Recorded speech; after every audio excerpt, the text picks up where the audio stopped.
Juice is one of my favorite movies of all time. Let's talk about it. Storyline is like this. 4 young black males, tight like glue.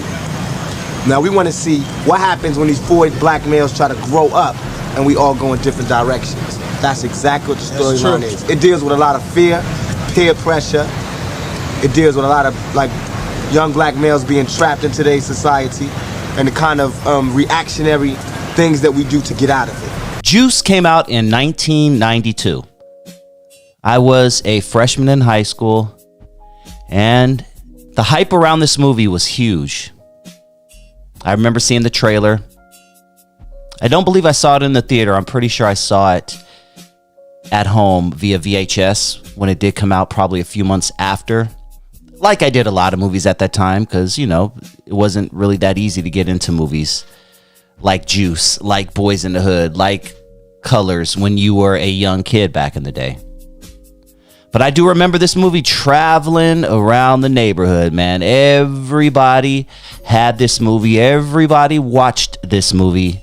And everybody quoted every single line from this movie. It was directed by Ernest Dickerson, and it starred Omar Epps, Jermaine Hopkins, Khalil Kain, and of course, the late great Tupac Shakur. On the set, the motion picture Juice, Fab by Freddy with one of the stars of the movie, Tupac from Digital Underground. You from Oaktown? I'm originally from New York, but I live in Oaktown now. There we go. My man went cross country to get large, coming back to get larger. So this was 92. This would have been in between Tupac's first album and his second album, if I do believe. Tupacalypse Now, 1991. The movie comes out in 92. And then Strictly For My Niggas comes out in 93. So this was right after Pac's debut album. And it did show Pac's amazing acting chops. I don't think this movie would have been the same if Tupac were not the lead character. Now, Tupac auditioned for the film twice. The first time he actually auditioned for Q, which is the role that later went to Omar Epps. But director Ernest Dickerson was so impressed by Tupac's performance that he personally asked him to stay around and audition for another part, which was the role of Bishop. Man, what a classic character that was. So he ended up agreeing, and the rest is history. I was looking for young actors. I was looking for unknown artists. My casting director interviewed hundreds of kids, maybe even thousands. We went to high schools of the performing arts. We went to neighborhood theater groups. Now, several actors and rappers actually auditioned for the role of Bishop. Daryl Mitchell, very popular actor at the time. Donald Faison, you may remember him from Scrubs. Could you imagine Donald Faison as Bishop? How would that have been? Interesting. Tretch from Naughty by Nature actually auditioned as well. One day, Tretch came in from Naughty by Nature. He auditioned and did a pretty good job because he is in the movie. But he had this guy that was with him. And Money B. That's right, Money B from Digital Underground also auditioned. As a matter of fact, Tupac allegedly accompanied Money B to the audition, and that's when Pac asked to read. Shakur apparently nailed the role when he threw a chair during his audition. Basically, that got him the role. I said, well, what about you? You want to audition? He said, yeah, sure, why not? So I gave him the sides, originally for Q. So he took the sides and went away and came back and did a pretty good job. But at that time, I pretty much figured I knew who my Q was. I was having a hard time finding Bishop. And I just said to him, hey man, thanks a lot, but can you stay longer and read for this role? And I gave him the sides for Bishop. He went away, came back, did Bishop, did a very good job. I said, okay, what's your name? He said, Tupac. Wow, man, could you imagine if Money B played Bishop? Tretch from Naughty by Nature. I think he'd have been a good Bishop. Tretch actually was in the movie. He was part of the Rodaman crew, or what was it? Rodaman, the Puerto Rican clique that used to mess with Bishop throughout the movie. You can see Tretch in the back playing a dark-skinned Puerto Rican. But yeah, definitely Tretch would have played a good. Tretch was really good in Jason's Lyric. That's one I got to do also. I got to do Jason's Lyric. I got to do a movie review on Jason's Lyric, based out of Houston, Texas. That is a good, underrated hood movie. So I got to make a mental note. Remind me. Somebody make sure they remind me in the near future as well to do Jason's Lyric. That's a good one. Omar Epps stated in an interview once that Tupac wanted to stay in character so much that he would aggressively ask cast and crew members to call him Bishop instead of Tupac on the set. That is a thing that a lot of actors do. They feel if they stay in character, it's going to be easier to go with the flow when the director yells action. It's not easy being an actor, man. Acting is pretty rough. I did theater for years. It's fun and a lot of it comes natural, but think about the lines that you have to memorize. Think about the settings. Think about the placement. Think about all the stuff, the character you have to build. If you're doing accents, you got to do an accent. I mean, being an actor is not really easy. But yeah, 92, Boys in the Hood had just came out before that. You know, we had Colors a couple years before that, and I think Menace to Society is right behind this movie or right in front of it, one or the other. This was the hood movie era, right? Is it safe to say? But Juice was right up there, man, and it gave us a glimpse of what was going on in New York. I'm from LA, 3,000 miles away. I had no idea what's going on in New York. And this was a great movie to watch to give me a little idea of the culture of New York. And I really enjoyed it. But the original poster to the film actually featured Tupac holding a gun pressed to his chest. And that was airbrushed out because Paramount Pictures was like, nah, we can't roll with that on the cover. A bunch of people were protesting, apparently, and saying that it was sending a bad message to the African American youth, which I get that. I completely understand. And this was right around the time where 1992, it was crazy everywhere. It was crazy, especially in Los Angeles, definitely. So I can only imagine what kind of riffraff this movie brought to the movie theaters. I'm pretty sure there are a story or two about somebody getting roughed up at a movie theater or two, you know, based on going to see this movie, because that was happening a lot. People were literally losing their lives to go see Colors. People were losing their lives to go watch Boys in the Hood. People were losing their lives to go watch South Central. It was a crappy time, man. 92. You think it's bad now, and it's almost getting there, but it was really bad in the 90s for civilians, gangsters, for everybody in between. Tupac at that point was still a background singer and a roadie for the Digital Underground. He was not Tupac. And while we were shooting, he was always writing. He always had a little ringed notebook. And I kind of believe that a lot of what he was writing became some of the music that we listen to today. All right, so let's talk a little bit about the movie. Let me go on and light this up. Got my drink poured. What are y'all sipping? What are y'all puffing out there? Comment down below. And please, before we continue, hit that like button for your boy real quick. Just smash it. If you haven't already, just smash it. It helps out. Smash it before you kick your feet up and get comfortable.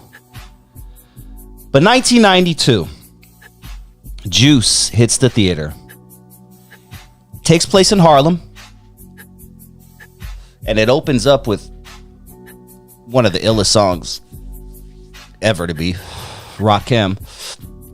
He had the title song, but it was Know the Ledge. Sip the juice, I got enough to go around, and the thought takes place uptown. I grew up on the sidewalk where I learned the street talk and then taught to hawk New York. I mean, come on, dog. That was a great way to open up. First off, we're introduced to the characters. Bishop, Q, Raheem, Steele. Who was your favorite out of the bunch, aside from Pac? If we could just sit back real quick. I really enjoyed Steele as a character, played by Eric Thurman. I really appreciated his role as Steele. I enjoyed him. Little humor when he's in the kitchen cooking with the 40 ounce and he pours a little bit of 40 into the eggs, mixes it up. One for me, one for you. Takes a sip. But this movie basically follows 4 kids growing up, 4 friends who find themselves in a little trouble later. But let's see. Let's break down some of the characters. Omar Epps. Omar Epps obviously went on to do a lot of movies, man. Great actor, Omar Epps. He's in one of my other favorite movies. Higher Learning. Have you guys ever seen Higher Learning? If you've never seen Higher Learning, please watch Higher Learning. A lot of it is symbolic of what's going on now in America. Even though it came out in, I believe, 1996. I remember going to see Higher Learning, and it's a movie about race relations at a college campus. And let's just say it ain't all peaches and cream, right? One of the saddest moments in cinema history at the end. If you haven't seen it, I'm not gonna ruin it for you. But damn it, it's been 35 years. If you ain't seen it, screw it. The part at the end where they busted on Homegirl. Oh man, was it Vivica Fox? No, not Vivica Fox. Was it Vivica Fox? Am I tripping? Who was the chick that played the chick? It was Vivica Fox, right? No, it wasn't Vivica Fox. Am I off? It was Vivica Fox. Really? I don't know. Comment down below. I don't have my notes in front of me, and I don't really care that much. But Higher Learning was a great movie, and Omar Epps was in that. But he was in a bunch of other movies. I mean, Love and Basketball. He was very, very good figure in this movie as well. And a lot of the scenes that we saw these kids go through were related to real life situations that Ernest Dickerson had when he was coming up. We all know the scene where Q and Bishop, they're being chased by the cops on the rooftops. They're jumping from roof to roof. And then there's that long ass rig that the cops are looking. He's like, man, y'all crazy. But that apparently was a real situation that Ernest Dickerson went through when he was growing up himself in Newark, New Jersey. So a lot of this stuff was what he was dealing with what he dealt with as a kid. But this was Ernest Dickerson's directorial debut. He was Spike Lee's personal cinematographer, and his earliest films included She's Gotta Have It, School Days, Do the Right Thing, classic, right? Mo Better Blues, another classic. Jungle Fever, that one was pretty good. I can't even lie. Actually, Spike Lee has made some decent movies. What's your favorite Spike Lee movie? Comment down below. In my opinion, there's nothing better than Do the Right Thing. Do the Right Thing was so perfect. That was another movie where I got to understand or got to see what it was like in New York. Once again, I'm in Los Angeles. I was in Los Angeles at the time. Yeah, they saw Colors, they saw Boys in the Hood and things like that, but we didn't see many portrayals of New York hood life, real New York hood life, not like Warriors type of hood life. You know, like no diss to the Warriors, because that's one of my legit favorite movies of all time. Also, so much so that I'm looking at a poster right now in my studio of the Warriors. But movies like Do the Right Thing, New Jack City, and Juice gave us a more realistic portrayal of what was going on in African American life in New York at that time. You feel me? But yeah, you know, the kids basically, we all know the story, right? They get into some trouble. Like I said, they got one of us but DJ, and they all had decided one day to rob the store guy, and they rob him, and it does not end well. Does not end well at all. And that leads to a whole situation where we see the true side of who used to be their friend, Bishop. Bishop, played by Tupac Shakur. And many people either have said or they have a theory or they were around him at the time.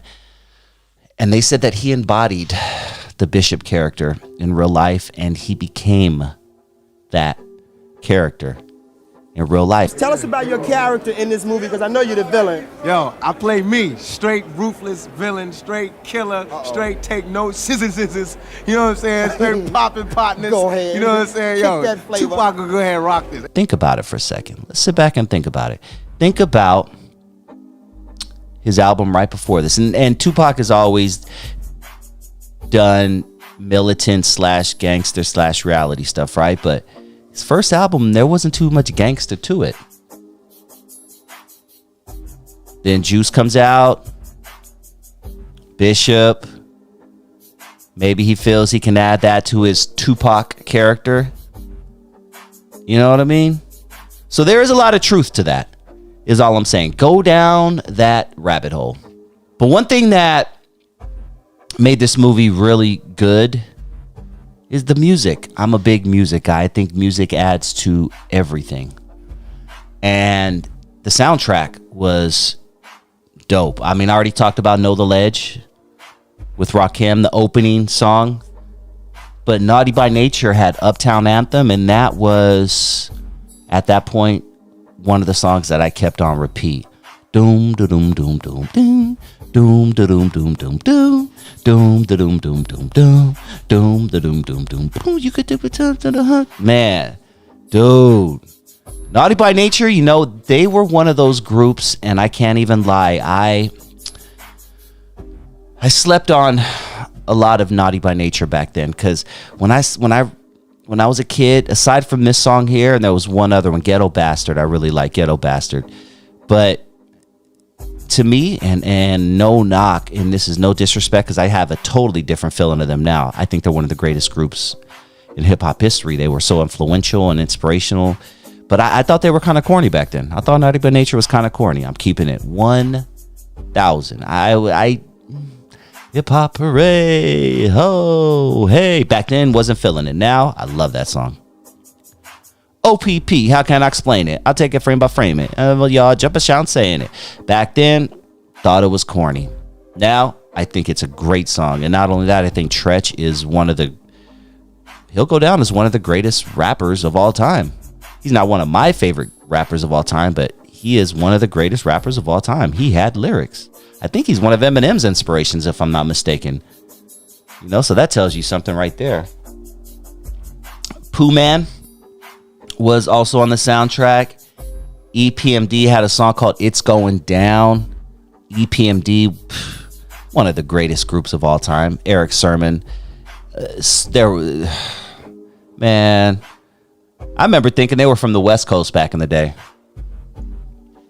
When I didn't understand, obviously I found out right away that they were from New York. Once I did my search, I was about to say my Googles. There was no damn Google back in 1988 or whenever when EPMD came out, but they would always use those West Coast samples, right? Like East Coast rappers would use James Brown, things like that. West Coast would use Roger and Zapp. So I automatically was like, oh, these guys are from the West Coast. And I was like, oh, no, they're not. And then it was just like, oh, on and cracking. Like, I really like these guys. And Eric Sermon's voice and Parrish's too. Parrish,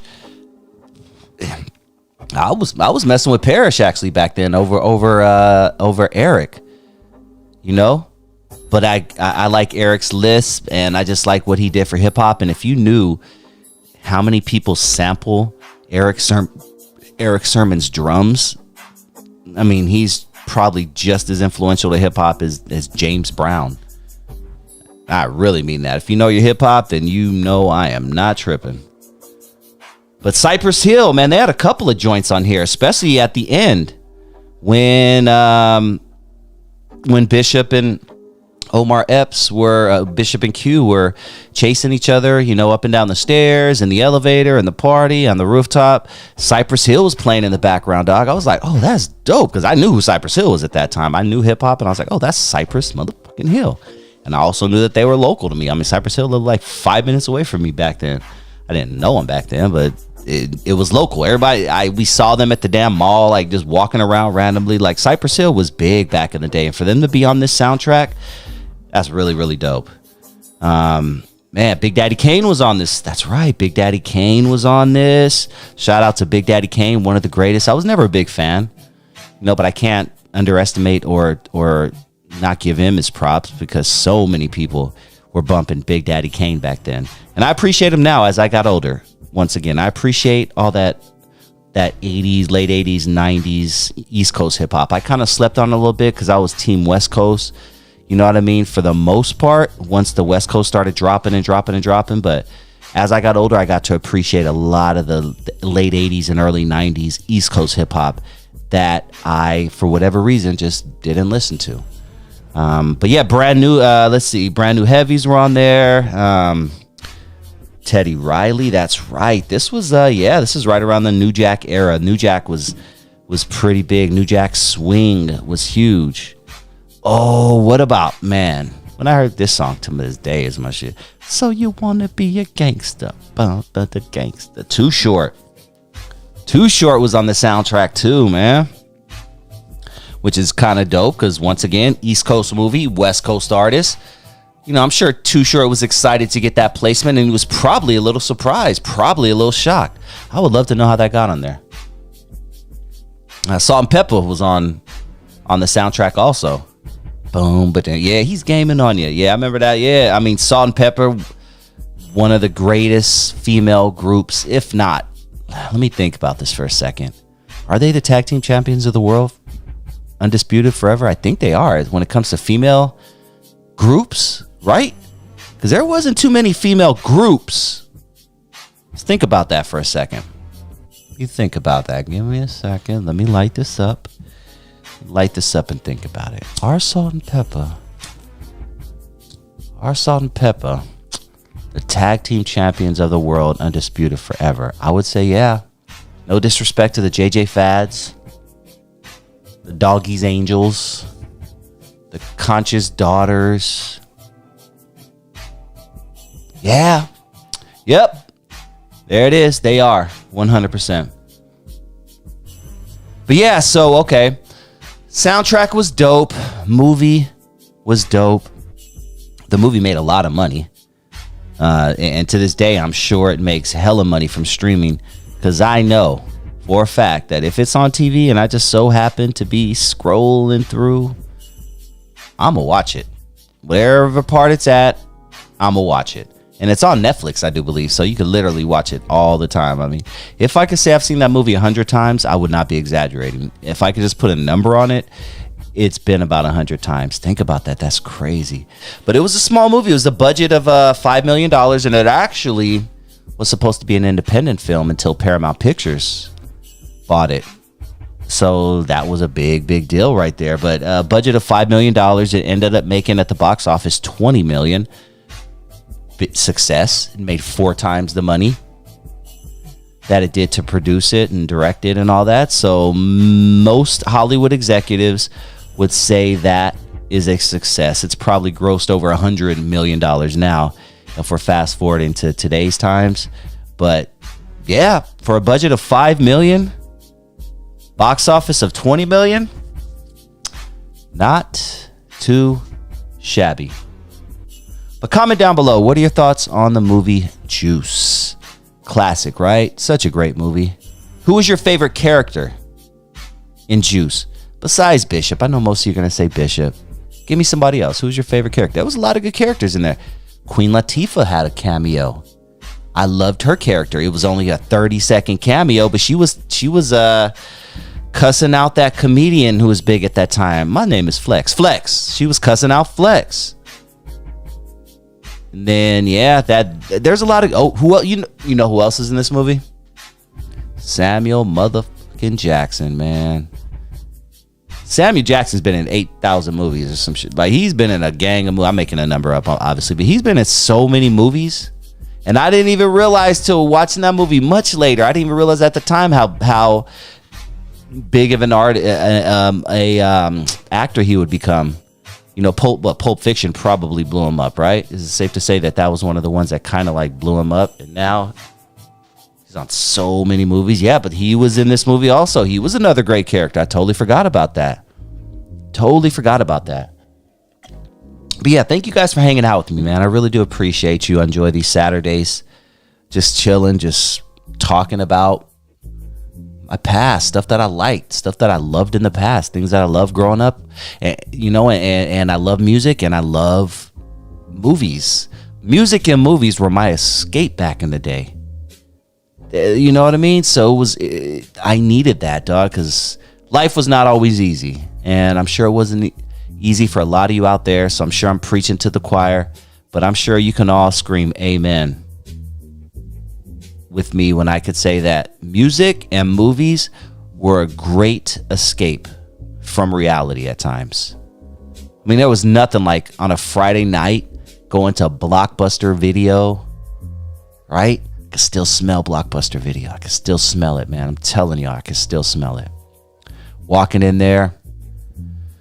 And as you're, maybe driving there, as mom's driving you there, you're thinking in your head, man, what do I want? Do I want comedy? Do I want to watch an action movie? Ooh, maybe a drama. Maybe a hood movie. So you get there, you sift through the movies. Boom, you grab your movie. Mom, can I get some licorice, please? Yes, honey, get some licorice. Get some popcorn, too.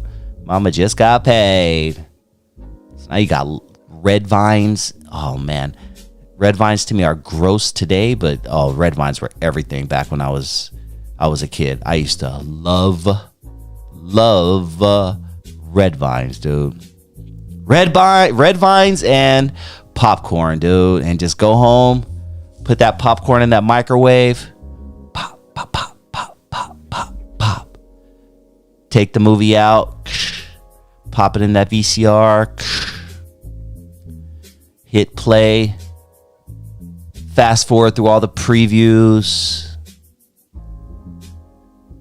Go to the microwave, grab your popcorn, open that little box thingy of red vines, and just start shoving popcorn and red vines down your throat while you're watching a movie. Such a good time, man. Such a good time. I'm getting so nostalgic over here. I want to go buy a fucking VCR.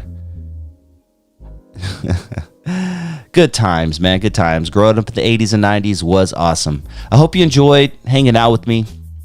If you want to check this out live, you can check it out live every Saturday, 8 p.m. Pacific Standard Time, 11 p.m. Eastern Standard Time. The rest of the country, figure it out. Especially you, Arizona. I'm looking at you because y'all still confusing as hell. But yeah, thank you for hanging out with me, man, and letting me just talk and shit, and y'all listen, and we just talking in the chat. Shout out to the chat. I love you guys. Y'all are so awesome, man. You keep me going. But please tell a friend, really seriously, about my show. Tell a friend about my channel. Really trying to grow. I'm growing. There ain't no stop growing. I'm growing 500 subscribers to 1,000 subscribers a month. So I'm growing. But I just need y'all to keep spreading that word. Just keep spreading that word. And seriously, hit that like button if you haven't already. I know I asked you earlier, but hit that like button because that really helps out. Please hit that like button because that lets YouTube know I exist. That lets YouTube know DustyVisionTV exists. Follow me on Instagram, Facebook, DustyVisionTV. I have a group on Facebook. I post regularly on Instagram. Also, my second channel, Dusty Vision Radio, right here on YouTube. Please go to just go to the search bar right after this is over. Type in Dusty Vision Radio. Dusty Vision Radio. Follow my second channel. Subscribe to my second channel right here on YouTube. I'm at 3,000 subscribers almost. Really trying to get that bad boy up and running and off with legs of its own. Like my channel has legs of its own. I could stop recording tomorrow and I'm still going to be getting I'm still going to be doing good. You know what I mean? Every month because I have so much content. But I do appreciate you guys, man. Lastly, I'm going to ask you to subscribe to me on Rumble. Are you familiar with Rumble? You're probably not familiar with Rumble, are you? Rumble is a app. It's an uncensored version of YouTube, I guess is the best way to put it. So please subscribe to Dusty Vision TV on Rumble. That's all one word, Dusty Vision TV on Rumble. And Rumble is RUMBLE. Go there, type in Dusty Vision TV, all one word. Subscribe to your boy. I put different content there than I do on either of my channels. Everything has different content to encourage you all to go there and check that out. But other than that, man, enjoy your morning, afternoon, or evening, depending on when you are listening to the sound of my voice. I'll talk to you guys soon. Peace.